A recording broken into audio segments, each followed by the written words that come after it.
is Eagles Over the Gulf, Desert Storm, original air war footage. It was a massive display of air power that shook the world. The air war against Saddam Hussein and the liberation of Kuwait. Now you can experience the real story like never before. Fly real missions, watch the raw, unedited combat footage, and hear the actual voices of the Desert Storm pilots who lived through it. Their words, their courage, their victory. Nothing left out, nothing held back. Eagles Over the Gulf, a breathtaking look inside one of the most extraordinary air campaigns in history. You'll feel the adrenaline, the power, and the courage of the pilots who ruled the skies. It's authentic, gripping, and raw, unfiltered combat drama. Eagles Over the Gulf, Desert Storm original air war footage. An unforgettable experience that will leave you wanting more.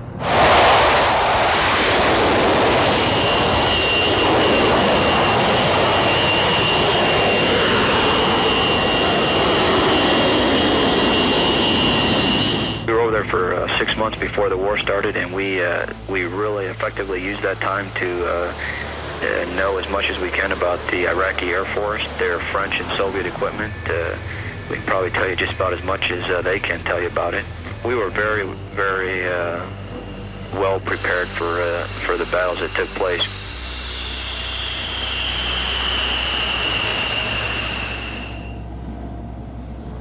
You could make the day as busy as you wanted to by studying and studying up on the threat and things like that. Being isolated like that and talking shop all the time really makes you focus on your job at hand.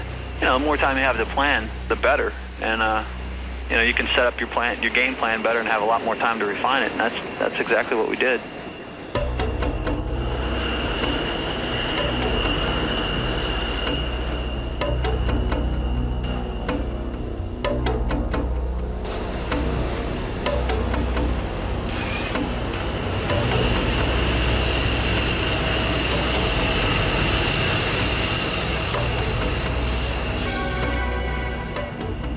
Iraq was extremely unpredictable, I think, as to what they were going to do, and you just never knew. I don't think any of us really trusted what Iraq would end up doing, so we were ready to go, but just wondering when that would happen.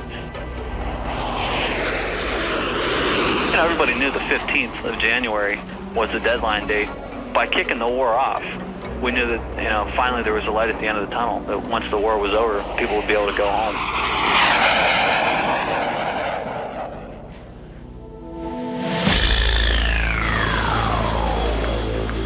We were very excited to get it on with, to finally get to do what we've been trained to do for so long, with airplanes that have really never been tested with American hands.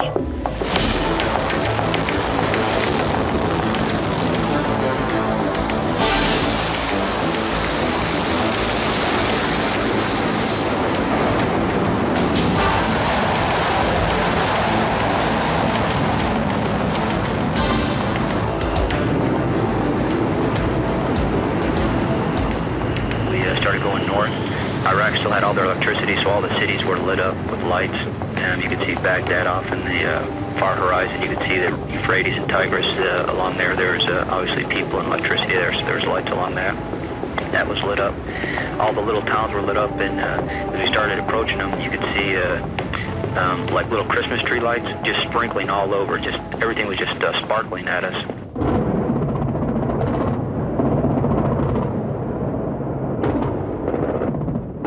That was a AAA being shot at us. And you can see like snakes from the medium-sized AAA, just tracer bullets, and they look like big long snakes coming up in the air.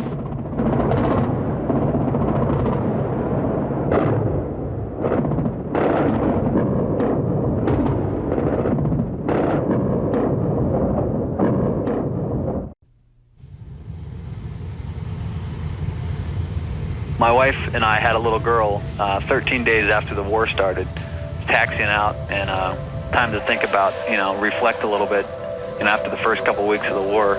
Yeah, I thought about my little girl, wanted to make sure I got home to see her, and make sure she had a daddy to see once I got home.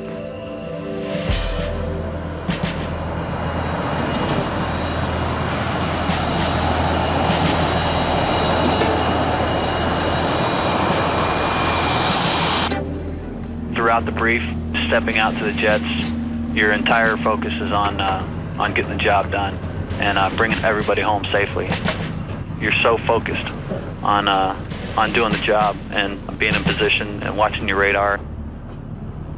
You think you're going to act one way, and then you hope you act one way, and once you get up in the air, you may act a little different.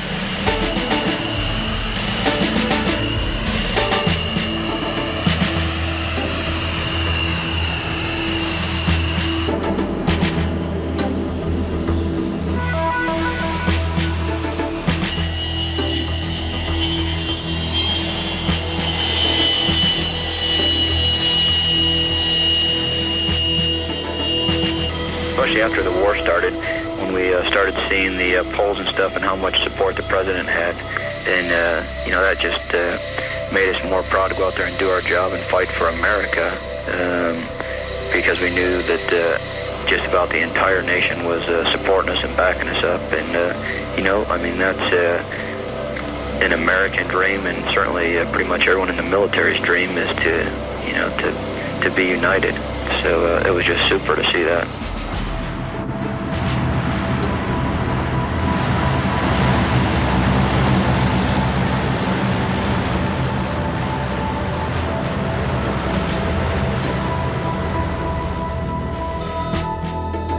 Every day, there is an order that comes down. It covers every mission, every time over target, every call sign, if tankers are involved, every air refueling track. It's a team effort it's unbelievable in scope, and everyone has a small part to play, and taken together, these individual missions come together to form what guys will call a package.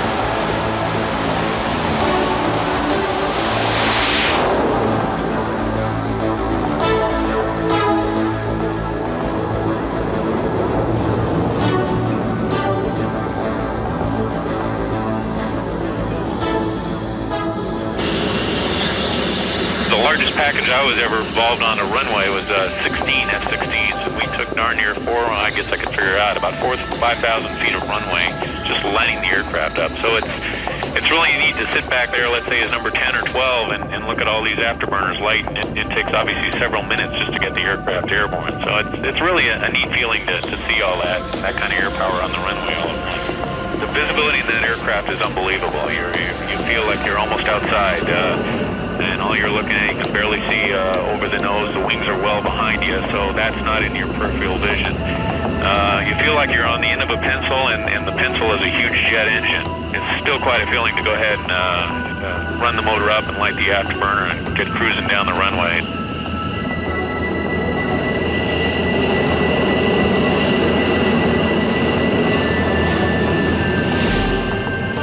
All 5 stages of afterburner lighting is always a kick in the pants, and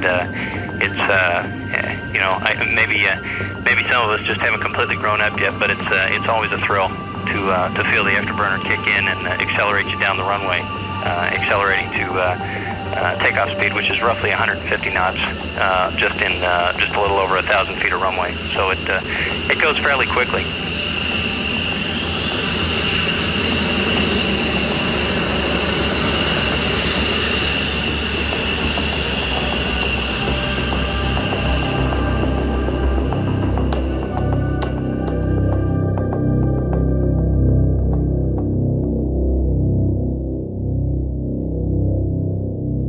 Got the first 3 here. I would expect to see another... They're coming up on the right, sir. Okay, we've got another 5 coming up over here on the right. You two go to the lead tanker, you two go to the number 2 tanker, and they'll brief a port or starboard hose. So, you know, they have a hose to go to, that's what they go to. Okay, got you coming up on your left, sir. Okay. CDL out of aircraft. Yeah, I've got 2 F-18s down here on my left. Can you get that, David? It's beautiful. Yeah, it's a pretty day, isn't it? We were refueling sometimes 6 tankers and 30 fighters in a very small piece of airspace, trying to get everybody across the border, and it was a phenomenal effort to get the airplanes fueled, that many airplanes fueled in such a short period of time, and get them off. Hey, Benny, give me a quick rep on that tank. We're talking in from this guy. 100 feet. The refueling itself goes real fast. The fighter-type aircraft take about 4,500 pounds of fuel a minute, and your AWACS and larger aircraft can take up to close to 6,000 pounds of fuel per minute, so the refueling itself usually goes pretty fast. It got to be second nature. You know, that was time to relax, was getting on the tanker. And most of the time, you know, they found good weather, and it's pretty easy. You know, just get your gas and go. It's the fastest drive-through you can find. Positive contact. Ponca, Scott 2375, good day. He understands contact, Ponca. Flight 43 will be in railroad. Plus 56. Base plus 56.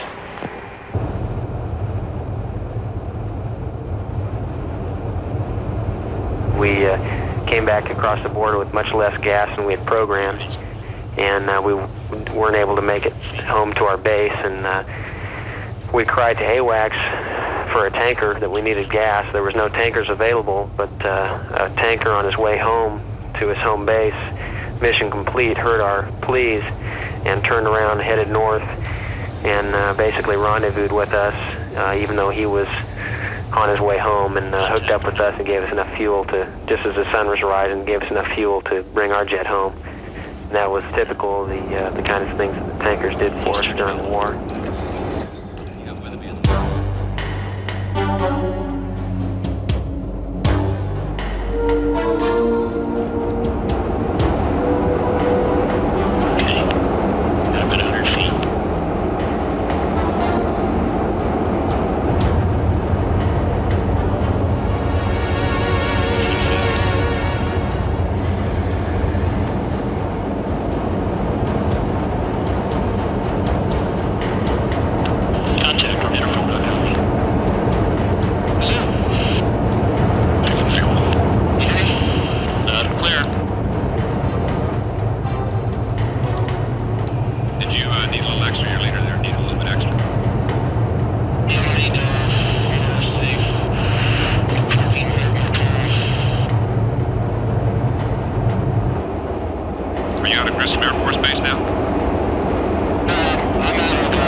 Now my heart's beating pretty fast, and I'm not thinking about anything but doing the job that I've been trying to do right then at that moment, and that is basically working my radar the best I can.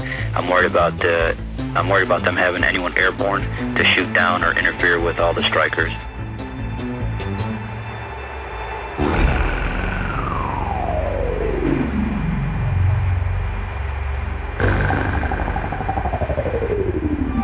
I was flying as a number 3 position most of the time. I had it pretty good in a sense of finding targets, because his lead would go down and his bombs would explode.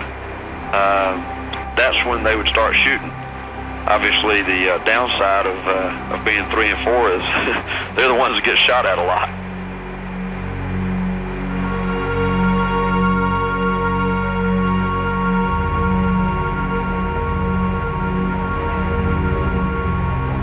The ease in which the air war was presented to the people, you know, it looked like a pushover, but to those that faced it in the early days, it was not a pushover. And the fact that it became very easy was because of some hard-fought battles in the early weeks.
Because this is the real thing, and especially day two when they've shot like crazy at you and you know what to expect then and they know what to expect then, and you're hoping they don't pick up on the tactics on all the airplanes that we're flying. Flew 3 sorties the very first day of the war, and you know, you come back and you think, okay, well, I can do this. But as it dragged on, after about 30 days of, you know, doing sorties every other day or every day in some respects, and you start to crawl out of the airplane going, I sure hope that's the last one.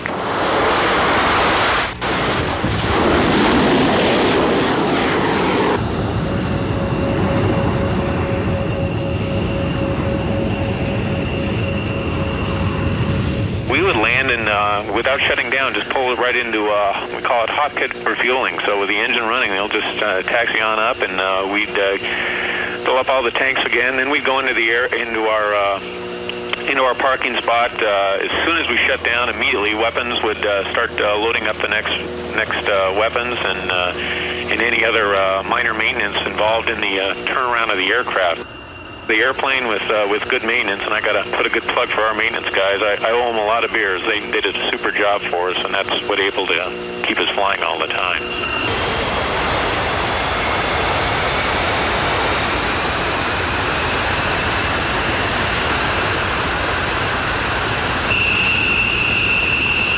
You'd come back from a mission and they'd put you immediately onto alert so you could get scrambled again for another one. I would say normally you were probably doing something within 6 hours from the last time you landed.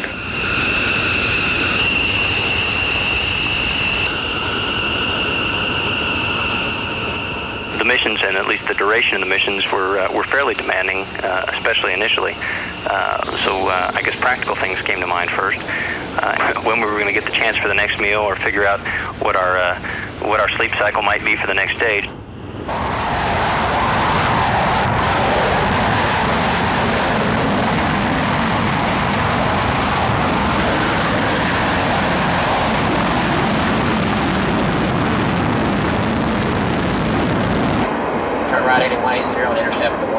We had much more freedom of the skies over there than we would normally have at home. Whereas at home you would almost always be under radar monitoring or radar control. Ours was more or less radar advisories unless we were actively involved in a mission and talking to the airborne warning and control people. So we would go hundreds of miles, basically just talking to people for advisories, but not really being under any active type of radar control.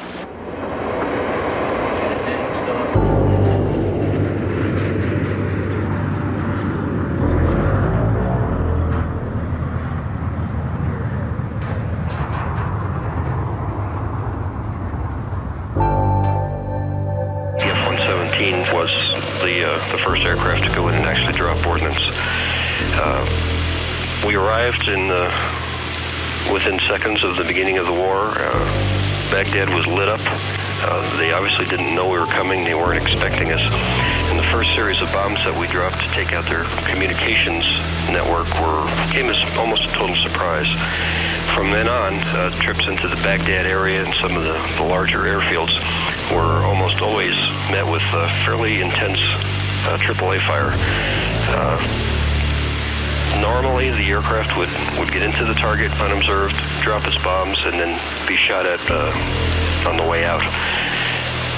Because we were able to get in there unobserved, I think that helped us avoid a majority of the AAA and helped allow for the fact that we never did get hit by so much as a bullet. The F-117 consisted of roughly 3% of the total number of aircraft used within the theater of operations, and yet we were able to strike some 40 to 45% of the strategic pinpoint targets that were hit during the war. But even I was amazed at how well we did in combat. We flew almost 2,000 missions against some of the most highly defended targets in Iraq, and the aircraft performed superbly. Not only were we able to put ordnance directly on target where we needed it, but the aircraft came away without so much as a scrape. The technology worked, the accuracy of the systems worked, and the pilots were able to really knock out some tough targets with amazing accuracy. Stealth technology has proven itself to be a force multiplier. It allows you to get either closer to your target or to your target unobserved. And basically in an air-to-air combat, or whether it's an air-to-ground, the guy who can get in closest, the guy who can get the first shot, is normally the guy who wins. Within the Persian Gulf theater, the aircraft has picked up the nickname of Shaba, or Ghost. The pilots seem to be quite fond of that now and are considering asking the Air Force to make that the official nickname of the aircraft.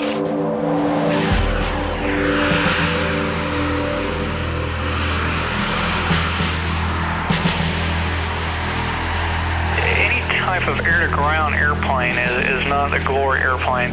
It was built to take a lot of hits, and it looks like it's already been taking a lot of hits before it leaves the production line. Basically, the A-10 can stick around and talk to different people on the ground. It can talk to other airborne assets and then figure out what the target is. So it's a methodical type approach to things. It's a VFR type airplane, visual flight rules, no clouds, very good weather usually. And we had a lot of bad weather over there. We had guys that popped through the clouds and then found targets because they used to move stuff under it, or the oil slicks and stuff. But the weather wasn't real. I'd say 50% of the days out there, you had to work through the holes. Air-to-air is a lot of ego. It's one machine against another machine. Versus air-to-mud, you have all kinds of realms of things. You're going to take out a tank. You're going to take out a AAA battery. You're going to take out a missile battery. You're just not going to see an F-15 roll in, an air-to-air F-15 roll in on a SAM site or anything. That's not their job. If you talk to any F-15 guys after this last war, they'll say, they held cap over us at 20,000+ feet while we did our work, and they were pretty impressed too. So I think the brunt of the jokes are going to stop. It's still an ugly airplane, but it is a lot of fun to fly.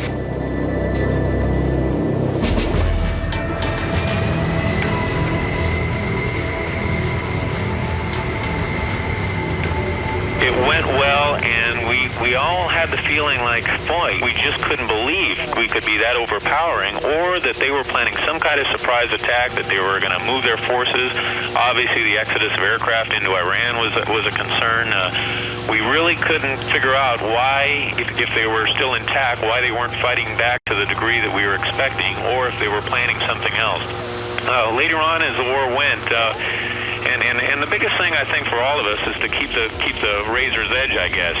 We couldn't get lackadaisical or sloppy, I think.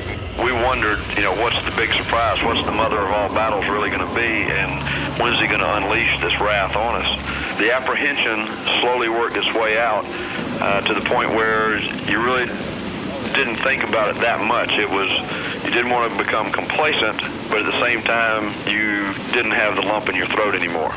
At the beginning, I thought, we got a job to do, we're going to do it. But as the war continued, and as the oil wells were set on fire, and as the atrocities came out that were being performed against the Kuwaiti people, and then into the ecology in the region, I got mad about it. I just thought, you know, whatever has to be done to end this and get this done right.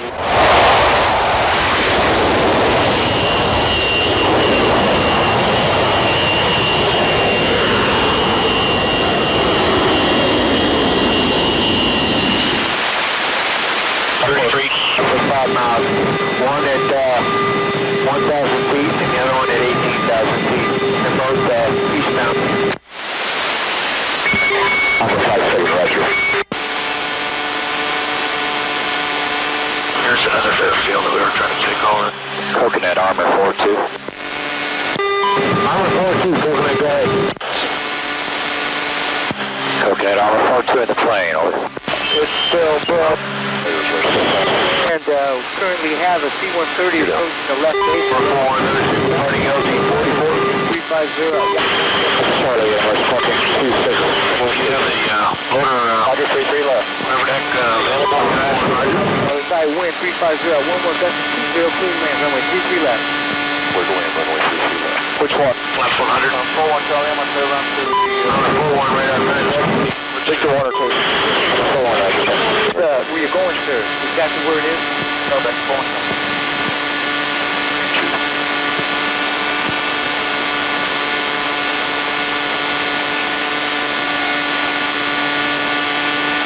Tailpipe Charlie, Eagle 77. We have the Hercules in sight. We're about 3 miles to the west of the field.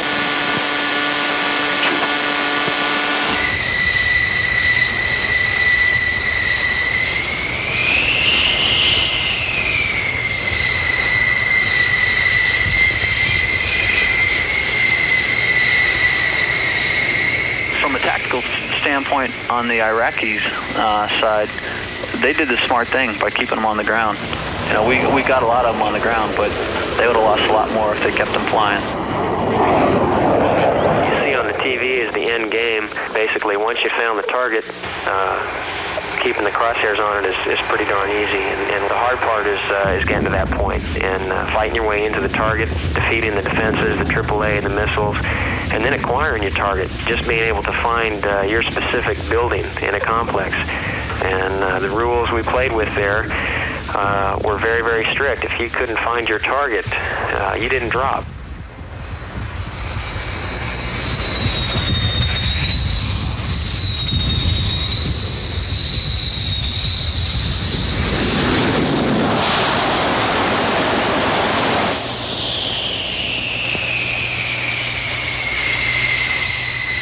The minute that we turned around and started heading south to depart Iraq, there was always a tendency to a certain amount of relief. But I think the conscious thing that we really forced ourselves to do was make sure that we didn't let down. Once we had crossed the border back into Saudi airspace and we knew there was no ground threats that would be active against us, then there was a little more time for reflection.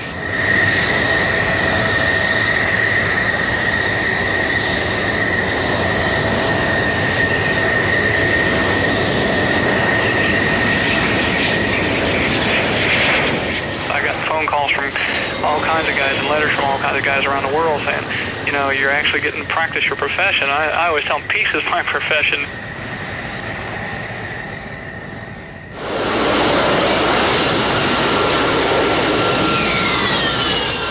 Your adrenaline's flowing because this is the real thing, and especially day 2 when they've shot like crazy at you and you know what to expect then and they know what to expect then, and you're hoping they don't pick up on the tactics on all the airplanes that we're flying. Flew 3 sorties the very first day of the war, and you know, you come back and you think, okay, well, I can do this. But as it dragged on, after about 30 days of, you know, doing sorties every other day or every day in some respects, then you start to crawl out of the airplane going, I sure hope that's the last one.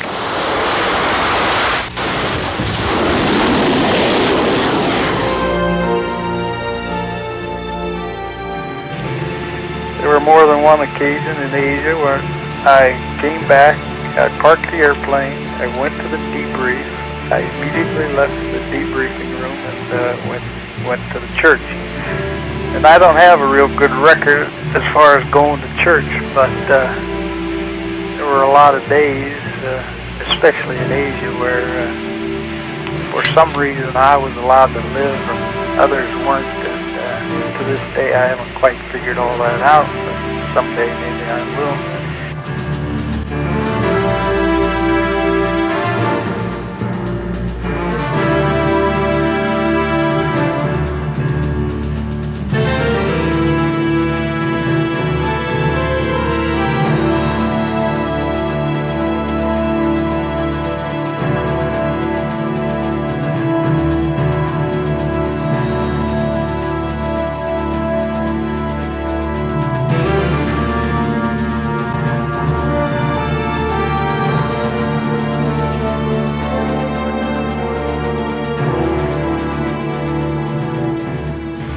In the T-37, I was able to, and as an instructor pilot, I was able to somewhat master that mission. There was, I wasn't, I was learning, but not to a tremendous degree. After a couple, 2 or 3 years, you had the mission defined, and you could do it. The F-4, same kind of thing. After a while, you could do everything with respect to that mission, and you were just honing your skills. With the F-16, every day and every mission was a learning experience. It's like getting a computer. You could never use all the capabilities contained within that airplane, and every mission was a learning experience, and it was the most challenging job and the most satisfying job that I've held in my life.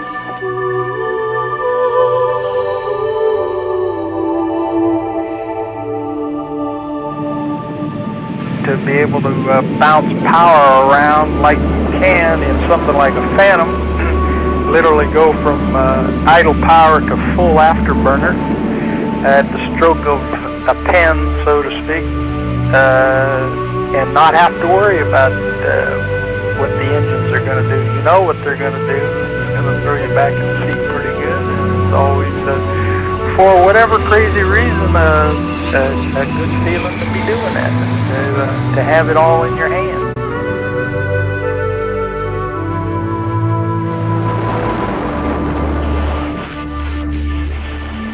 I remember the first time I actually flew in a fighter. I was in the back seat. It was kind of a demo ride, so they were showing me what I was going to be learning. First time we took off, the pilot took the airplane and leveled off about 10 feet off the ground, sucked up the landing gear and flaps, accelerated to 500 knots, then did a 5G pull-up to a vertical position, and we climbed to 20,000 feet in a matter of seconds. And I remember looking out the windows, and I went from looking at the blades of grass alongside the runway. The next thing I knew, I was looking at the mountains and then the coastline on one side and the desert on the other side. It was just such a feeling of absolute control and power. One Sunday afternoon, it was just gorgeous weather, and I went out and flew a functional check flight on an airplane. Everything that day just went exactly what it was supposed to. I came in and I made a perfect landing, and as I was rolling down the runway, I just said to myself, there's no place, there's no job that I could have that gives me this kind of satisfaction. And that's when I really made my mind up, I'm not getting out of it.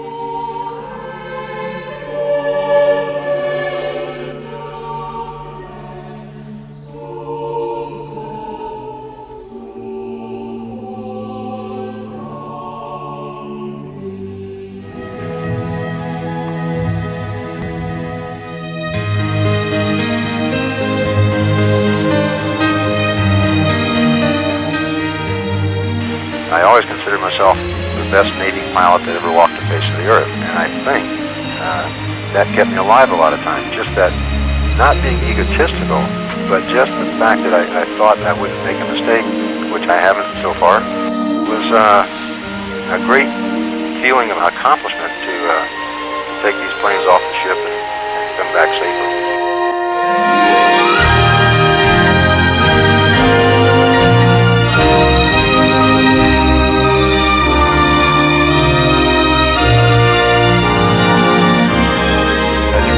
Buckle on, you're kind of like closing the doors to all the things that go on in your normal life, so that by the time you're strapped in and the engines are running, you're absolutely part of that weapon. You're no longer the guy who drove into work that morning and has problems. Now you're just absolutely a warrior.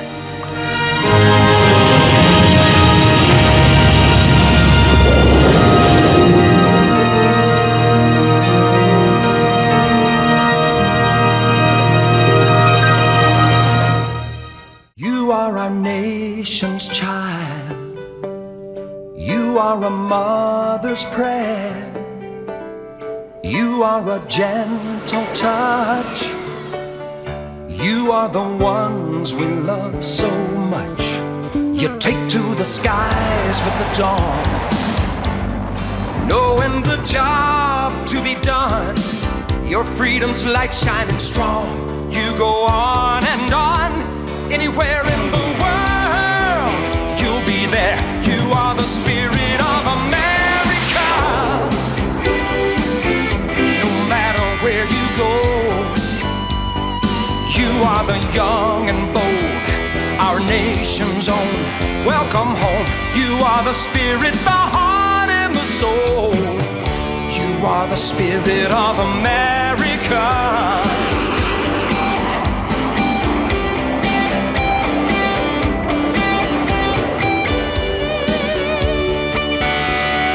Feeling the loneliness of loved ones you left behind. You keep us close to your heart. We keep you close in our minds. You are the brave. You keep us strong. You are the spirit of America. No matter where you go, you are the young and bold, our nation's own. Welcome home. You are the spirit, the heart and the soul. You are the spirit of America. You are the spirit of liberty on eagle's wings, so far from home. You roll like thunder. You soar through danger. You follow freedom's light.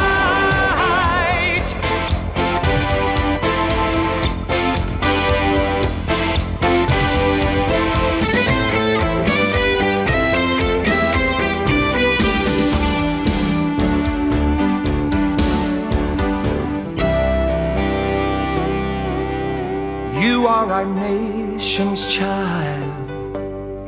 You are a mother's prayer. Your freedom's light shining strong. You go on and on, anywhere in the world, you'll be there. You are the spirit of America. No matter where you go, you are the young and bold, our nation's own. Welcome home. You are the spirit of America. No matter where you go, you are the young and bold, our nation's own. Welcome home. You are the spirit, the heart and the soul. You are the spirit of America.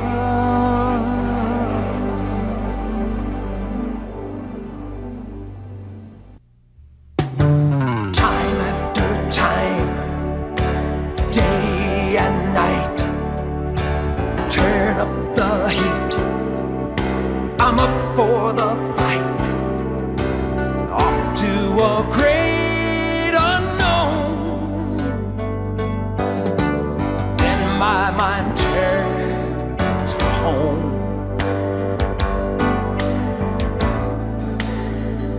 I think about you.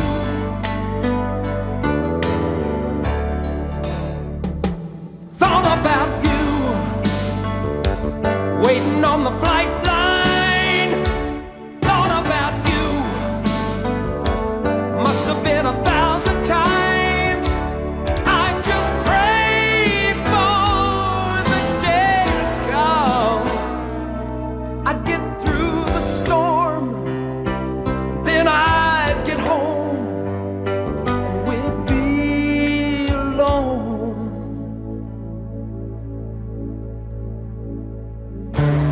Welcome home for the servicemen, or thank you for a job well done. We're behind you. We're proud of you. I mean, it's just so evident all over the place.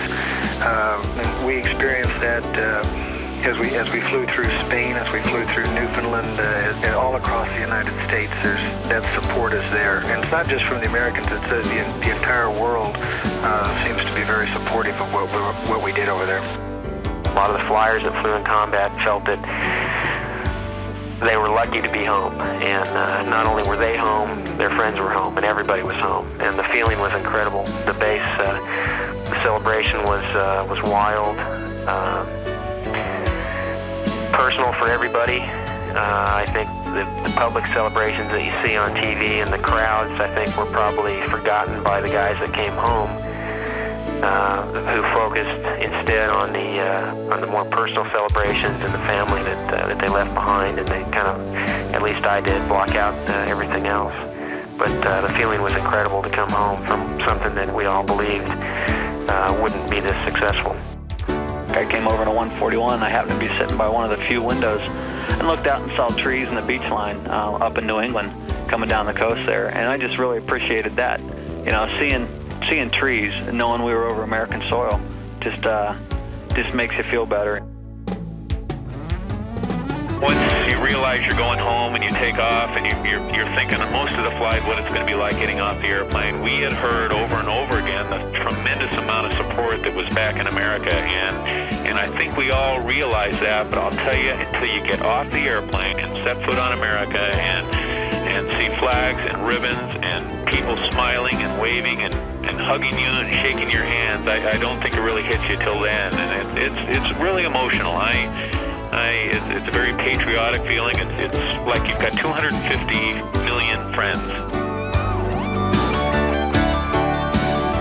I thought about you, waiting on